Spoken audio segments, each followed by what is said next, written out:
Hi everyone, I am so excited today because I get to speak with, and I'm going to read her name because I want to get it in the right order, Katie Rose Guest Pryal.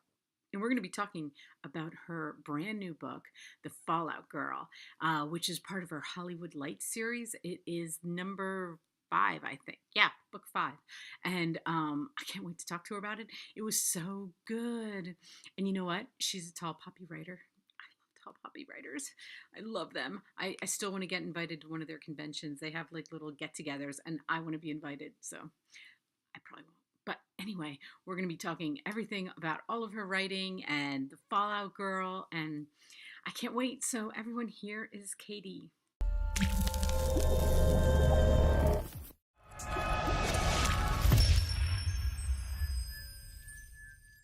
Hi everyone, I am so excited because I am speaking with Katie Rose Guest Pryal, and I got that right. I was so nervous.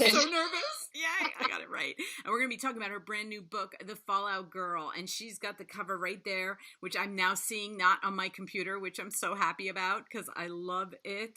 But I want you to know, Katie, you're like one of my favorite people in a group of people, the tall poppy writers. She's a tall poppy writer, and I'm trying to get an invite. Like I asked one of you guys, I think it was Camille, and I was like, you could just invite me and then I'll sit in the back. Like, you don't even have to look at me. I just want to be invited because people are like, I want to go to the Oscars. I'm like, really? I want to go to a tall poppy convention. I don't know. I want to meet all my favorite people because you guys are so awesome. You're fun. You are fun. Right. Right? You guys are so much fun. I've interviewed like 10 of you, and yeah, and I'm just like, when I saw that, I was like, oh, she's gonna be so much fun because she's a tall poppy writer. There are no more fun people in this world than you guys, and you guys have way too much fun. Like I see things like, when you guys get together, and you look like you're having way too much fun. Yes. No, it is. In fact, it's too much sometimes, and so then a wine company is like, you know what? Let's do a thing because you're perfect. It's so awesome. I love you guys because you support each other. When one of you have a book coming out, everyone. I mean, like that's how I found you. And then I realized that you were part of it. I'm like, of course, like everybody puts it out there, and it's so nice to see in this day. I mean, we've got is social media, and to see women supporting women in their ventures, and it just warms my heart.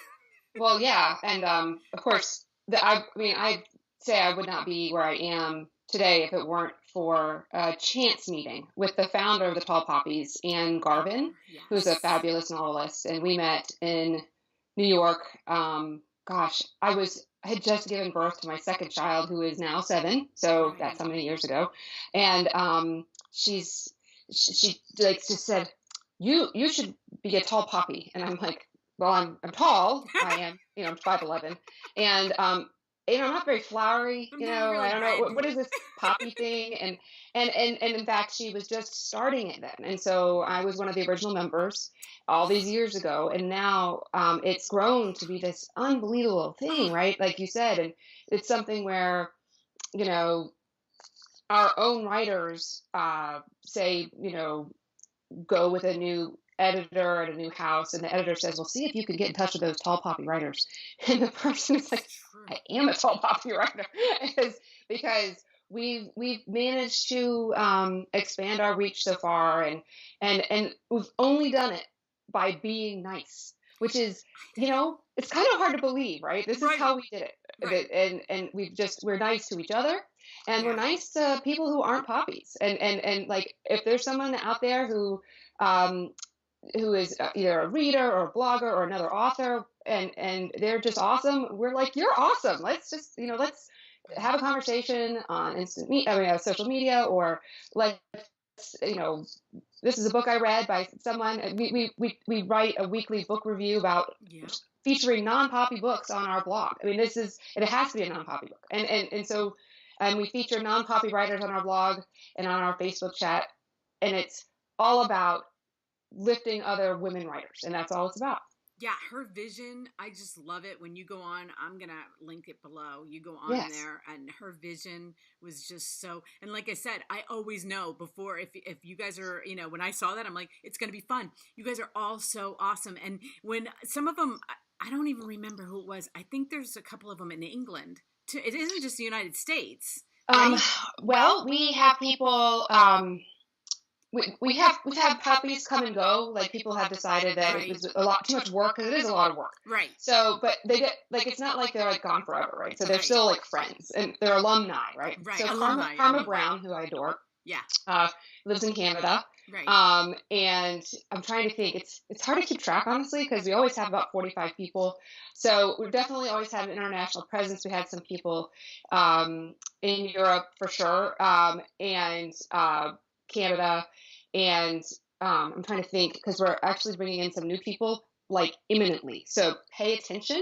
We're about to make a big announcement of the new puppies who are coming in. So that's going to be very exciting. Yeah, because I remember talking to her and she's like, I'm coming to the US and you guys had like a welcoming party for her. Like, yeah.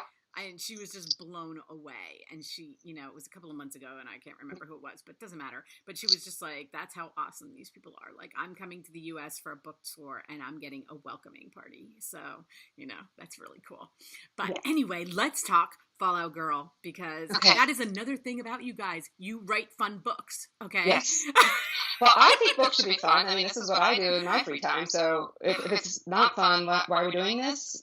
Exactly. So anyway, go ahead. Yeah, like I laughed, which, I love reading like women's fiction that is like heartwarming and you laugh and you grow with them and you go on this journey and at the end of the book you're like, okay. And with you, it's like, I'm like, I hope she writes another one. I'm like, of course she's going to write another one. It's part of a series. And I read it as a standalone, but I want to go back. So I want you to give us like a little pre-Fallout. Sure. Okay, yeah. So I wrote the first novel. This is the Hollywood Lights series. And I wrote the first novel, which is called Entanglement, years ago. It was published 2015. Okay. Wow. And with a publisher out of Paris, France, actually, but published worldwide. Right. And I didn't intend it to be a series, but my editors were like, "You should write more with these characters," and so I did. I immediately wrote the second book, which is Love and Entropy, and that's a novella, and then I wrote the third book, which is a novel, and that's called Chasing Chaos, and they are standalones. Right. And so, Chasing Chaos, the second full-length novel, is the story of Daphne, who is in this book, and Entanglement is the story of Greta, who is also in this book. And so they're, different points in time. Love and Entropy features Greta and Daphne, but is back when they were in college, so they very much stand alone because they feature different main characters. They take place at different years, they're years apart. The Fallout Girl and Chasing Chaos have a closer relationship because Fallout Girl picks up right where Chasing Chaos leaves off, but it is a massive shift in point of view and storylines. Okay, so because it goes from Daphne's story very much ending to Miranda's story picking up. Yeah, exactly. And so, and then in between Chasing Chaos and Fallout Girl, I published another novella called How to Stay, which is Miranda also, but it's way back right after she finished college. And so if you had never read anything else in Hollywood Lights and all you picked up was How to Stay, you wouldn't know there was a series. It would just be a very, very much standalone story that tackles some hard issues like mental health, just like this one does, and family. And it's set in a law firm. I'm a lawyer in another part of my life also. I'm a legal secretary. I didn't know that. In my other life, I was a legal secretary. I've had people ask me, when are you going to write legal fiction? And so I wrote How to Stay, which is set in a law firm, and Miranda's a paralegal. Yeah. So you need How to Stay. I'll send it to you. Okay. Yes. And so you can read How to Stay about Miranda before she moved to LA. And then, but it's like 5 years before, so it very much stands alone. Right. And the books bounce back and forth between North Carolina, where they all went to college and they're from, and Los Angeles, where they all end up. And so I live in North Carolina now. I also have lived in Los Angeles, obviously. I went to pick some random place, but I didn't live there very long at all. Like I was like But LA is it's a special place and it sticks with you. If Yes. I don't know if you spent time there, I but have. I actually lived in Newport Beach. I oh, worked for a okay, law yes, firm in Newport Beach for 3 years. yes, So okay. So I know. it's like not a thing that it's very it's Different. larger than life and it's Larger different. than life. And so I joke that I studied abroad in Los Angeles after college. Okay, so it's like a different place altogether.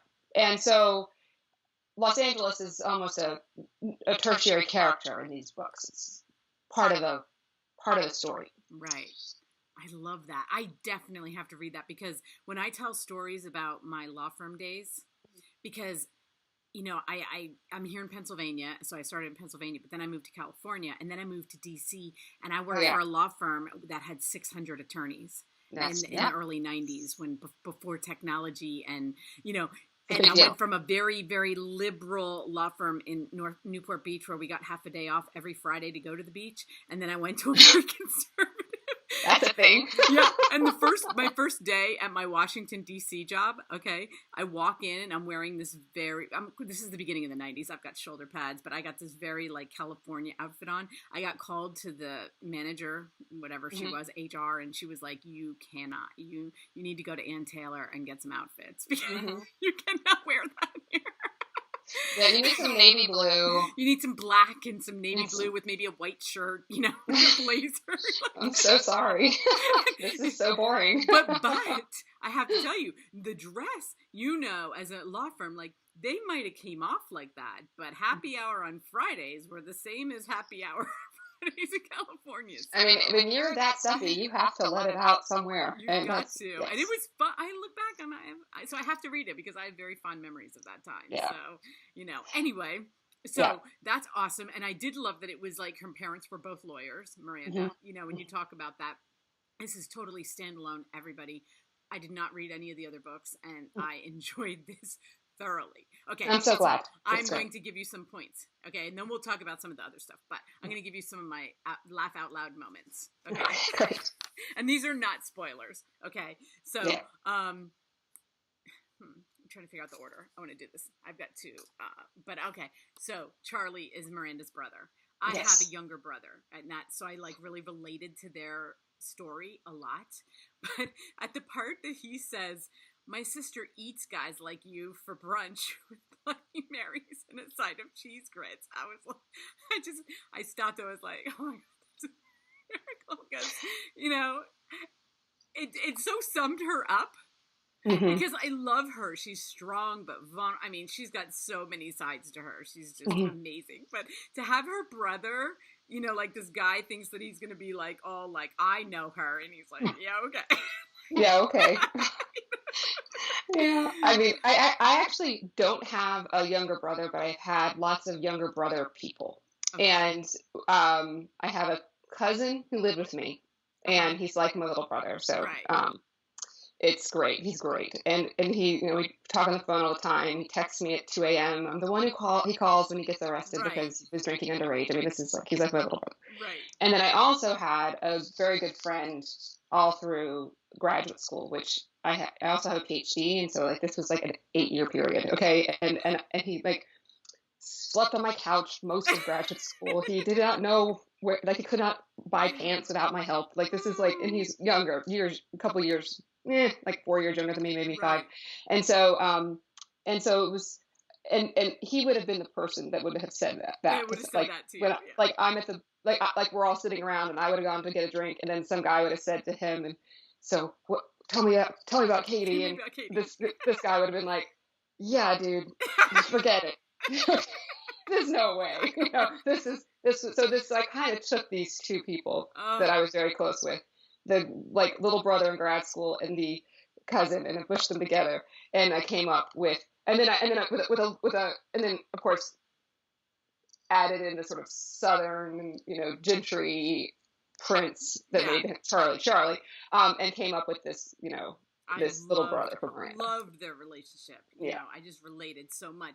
And so I'm going to tell everybody your first line because what I do is I read the book and then I go back and I always read either the first couple of chapters or first chapter and because I get a whole new insight on your brilliance. That is actually so smart.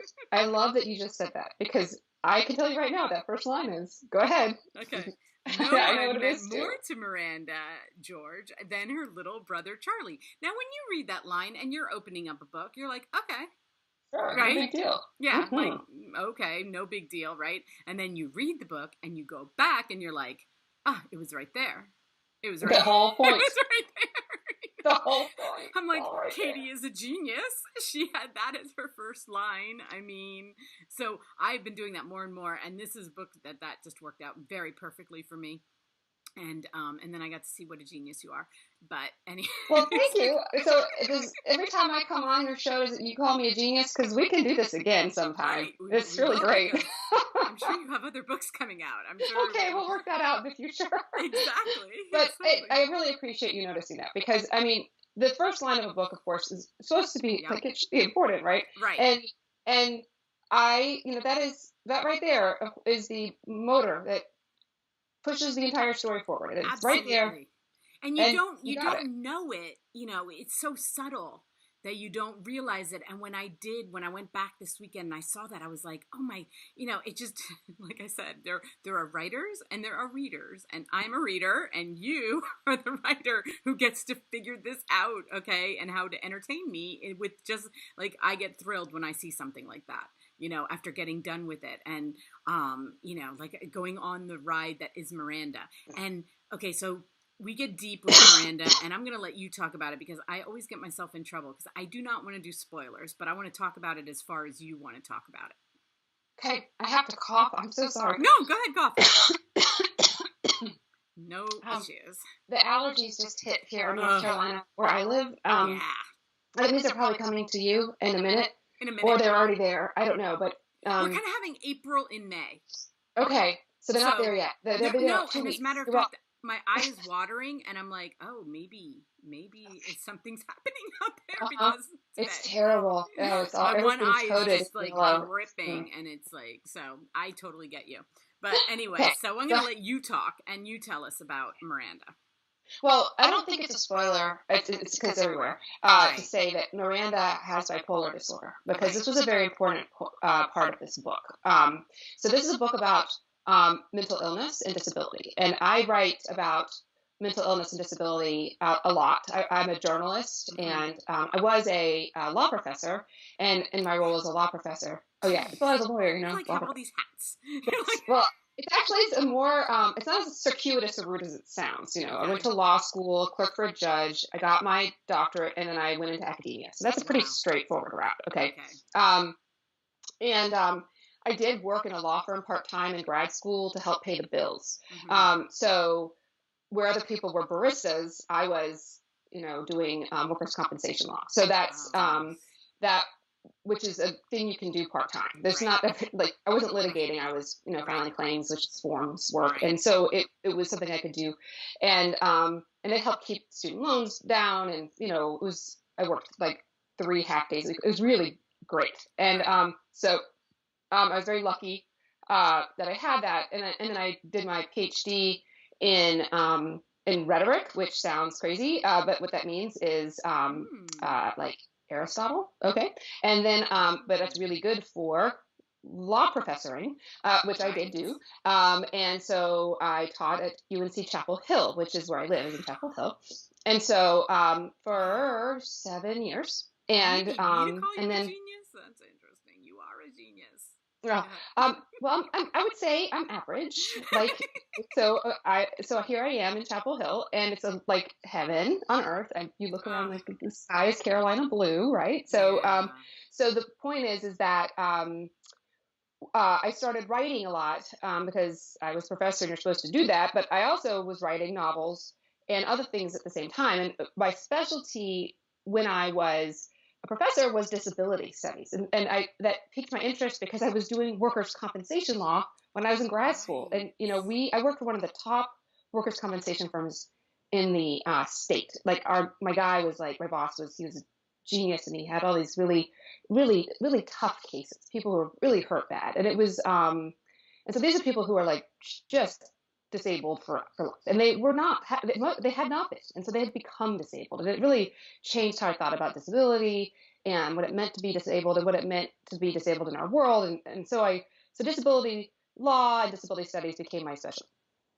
Okay. And then, so I was writing Right. law articles on that, but then I also started writing essays and Twitter rants on disability stuff as well. And I also started writing about psychiatric disability and folding that into what I knew about physical disability, and because it all became one big picture to me. So psychiatric disability, people don't think about mental illness as a disability, but it is under Social Security law, everything. It's all disability. And so, and then also, this is also not a secret, is that I have bipolar disorder. So not a secret. It's like Google my name, type bipolar. Not a secret. The whole internet knows. So the point is that I was like, but it was a secret up until about 2013 or 14, because I thought, well, I can't possibly be a good lawyer or a professional or a law professor if my colleagues know that I have this disability. Right. They will think less of me. They will think badly of me. So, and I was in this sort of crisis moment with my work and my life and my career, and I just had my kids and I had toddlers everywhere, and life's hard. Yeah. And I wrote this essay for the Chronicle of Higher Education called Disclosure Blues, and it's about disclosing psychiatric disabilities in the workplace as an academic. It's like people, it was like on fire. People read the heck out of this thing. And so I ended up writing a regular column for the Chronicle of Higher Education for years on mental illness and disability in higher education. That became a book called Life of the Mind Interrupted. It came out last year. And so I write nonfiction about mental illness and disability. It's a thing. It's I write all the time. An essay coming out soon in a beautiful magazine called Catapult on disability and being a mom. And so, but I had never done it in my fiction, and I had stayed far away from it. It was like something I just couldn't do. It was too close to home. And I was like, I can't do this. I'll be like writing myself. And then I'm like, I don't want to write about myself because that's like, that's bad. Right. So I had to work very, very hard to make sure Miranda wasn't me. Okay. Like, so it took like, I got to like, this is like my 7th novel. I have a novel with my agent. I have a young adult novel I've already written, another one. And then now, finally, 7 novels later, I can finally write a character who has bipolar disorder that isn't me. It's amazing how hard it is to write about this for me. I don't know how other people write about their own experiences and not make it them. I don't. It's so hard. Like, and I'm like, no, that's what I would do. What would Miranda do? Like, this was a constant struggle. So, so Miranda has bipolar disorder. And the most important thing for me when I was writing this was to not have her think about it all the time, because I think people think that people who have disabilities are constantly thinking about being disabled. That is not true. I go about my life, and the only time I think about it is when I have to get my prescriptions filled. And even then, I'm mostly thinking like, why can't Amazon's drone deliver this to my house? I just really am so like, can't they? It will. Someday. Soon. I just don't have to pick up my prescriptions. It's so annoying. And then, really, mostly I'm thinking about things like, like everybody else. It's like, can they, make the iPhone more waterproof, because I keep dropping it in the sink. And also, when are my kids going to remember to put their clothes on the right direction instead of backwards? And so, like, everybody else has the same things in their heads that disabled people do. It's always the same. Okay. Except that we do that stuff with our disabilities. It's with, not as. It's a different. Okay. So the difference from Miranda, of course, is that she was just diagnosed at the beginning of this book. And she's got a little family baggage with it too, right? Without some spoilers, right?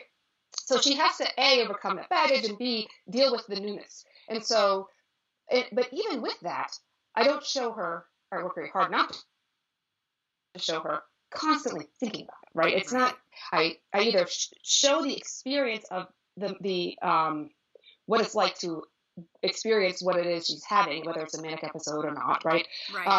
And then once she's like dealing with it, it's just sort of, then she's like just makes decisions like any other person, good ones or bad ones, right? And so she's just gonna make some bad decisions because she's a person, right? Right. And so, just like any other person, she made decisions just like any other person, you know? Yeah. What I thought is interesting is that since Mariah Carey has come out with having bipolar, okay, yeah, it's kind of opened it up again. You know, it kind of, you know, as soon as a celebrity comes out and talks about it, it kind of opens it up again because, you know, everybody knows like the weird things that she's done. And then it's like, then she finally comes out and says, look, this is what I'm dealing with. And you're like, oh, okay. So, you know, her craziness or whatever she was going through before she was diagnosed, you know, and people can, I don't know, I feel like it's more of a discussion now about it. And it makes it like it's not so icky. Really. Well, undiagnosed, untreated bipolar disorder is awful. Right. And diagnosed, well-managed, well-treated bipolar disorder is, in many ways, pretty normal.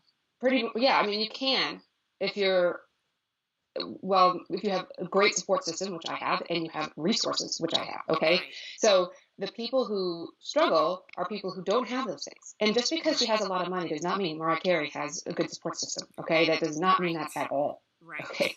So, so in fact, it can mean the opposite. I mean, people are telling her dumb stuff. Things. Right. I mean, so I have excellent support. And so, it is an extraordinarily serious illness that is extraordinarily treatable. Right. If you have the right things, around you. And of course, every person's treatment plan has to be personalized to them, which is another reason why you need good support. Right. So, not people telling you, well, what works for me is this, and what works for you need your, so you need your treatment plan with your doctor and your people, and then support. It's hard, okay. And so, so one of the things I showed in the book was that she had a support system that came that just sort of glommed around her, and that made it possible, right? That's where the hope came from, and I don't think that's a spoiler either, because she's not dead at the end, which is a big. Right. She makes it. You know, and that's what I loved about her. And you know, I have family members that were also diagnosed, and my dad died in 1988. But I can look back and think, you know what? He may have been an undiagnosed bipolar. Mm-hmm. Like, you didn't really back then. It wasn't as talked about. It was very hard to diagnose. Now everybody, like you said, it's so easy to diagnose and get help and have people out there and easier. Yes. Way easier and talked about as if not, you know, it's some weird, you know, it's less stigmatized. It's less. It's still somewhat, especially in certain, but it's less. It's less. Right. I feel like it is. And I was so happy that you wrote that into her. I thought you did it beautiful. It wasn't like, oh, she had, you know, like, I don't know. It wasn't like the hugest part of her life. Like, oh, what is this? You know, it's one pie. Like I said, she's also making very bad decisions with boys. Come on, Miranda. Bad decisions with boys at that age. You know, like that's what I mean. She was so real. I love. She's 27. That's her job. She's supposed to make bad decisions with boys. Oh Wouldn't you? Exactly. I made terrible ones when I was 27. Exactly. Me too. And you know, and having children and things. So at least she doesn't have that to deal with. Well, yes, I fortunately did not have that to deal with when I was 27. But you know, like this is what you do when you're 27. Just you know, right. So, like, what is next? Are you already working on the next one? Okay, good. And so, if you've read this book, then first, this is not a spoiler. The next book is Charlie's. Yes. Oh, yes, right. Kind of that was kind of like what I was going to suggest. You know, I make suggestions, just like all your other fans. We can, like, you know, put a little thing and say, hey, why don't you go in this direction? I'm sure your fans do that to you all the time. I do get emails and text messages, but I don't ever mind. Okay, just so you know, I don't ever mind. I've never gotten any. I even got one that, so you know, this is an uncorrected proof, right? Yeah. And somebody read an uncorrected proof and sent me all the typos. And I've had people I've had fellow authors say, "Can you believe this person did this?" And I was like, "Are you kidding me? Someone did that to me," and I was happy. I was like, "Thank you." You're like, "Thank you. Maybe I'll miss one here." I replied. I was like, "This is amazing. Like, I should pay you for this." How did you spend so much time on my book finding all my typos? And I replied, and she goes, and she was, but she was, by the way, she was very polite about it. She was like, I don't know if this is the right thing I should be doing, but I just, I used to be a second grade teacher and I found all these typos in your I book. love you.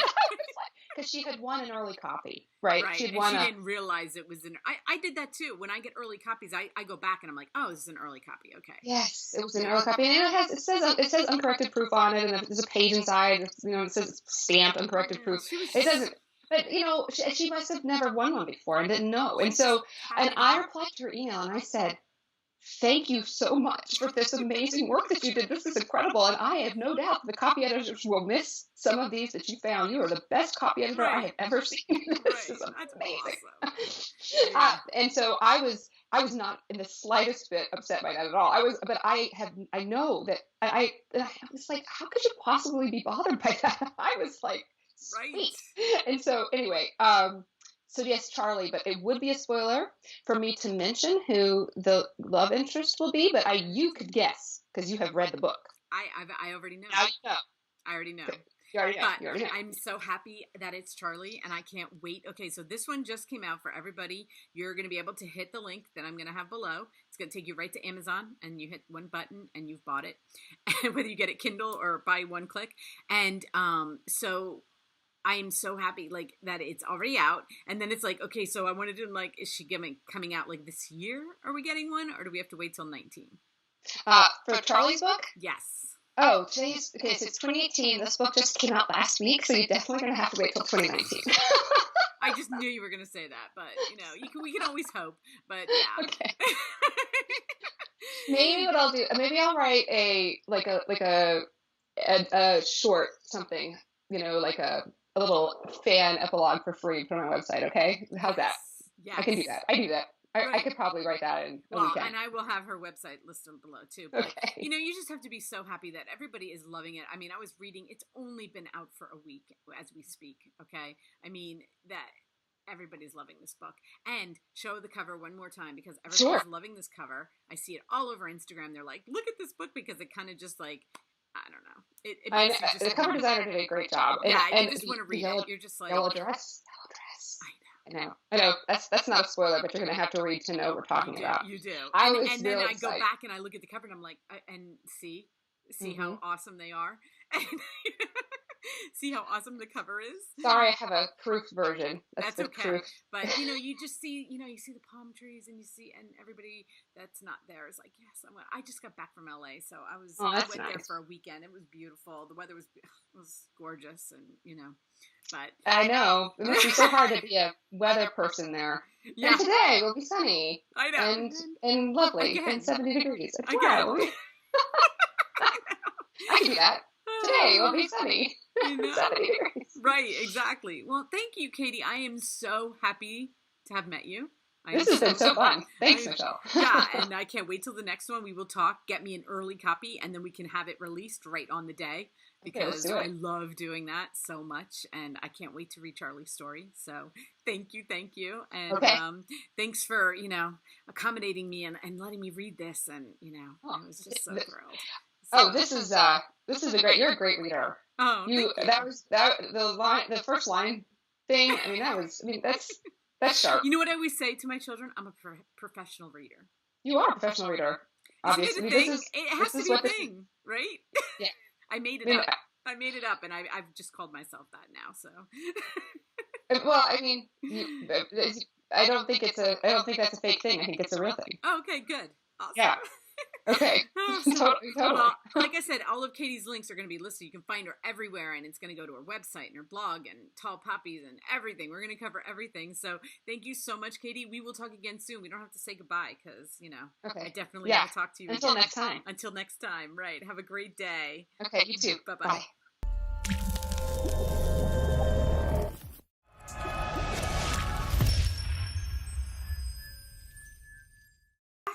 And isn't she awesome? Oh my gosh, I loved her. I knew I was going to, though. I told you these Tall Poppy writers are amazing, and they write fun books. This is a fun book, okay? You are going to laugh, and it's going to, laugh out loud moments, okay? And she's a brilliant writer, and I'm going to have all of her links. And you know what? My eye, watered the entire time, so sorry for the, I had to keep, it was dripping down my face. But anyway, guys, Thank you for watching. Thank you so much. And thank you, Katie. I'm so happy I got to know you. All her links are listed below. You can find her everywhere. And until tomorrow, guys, bye.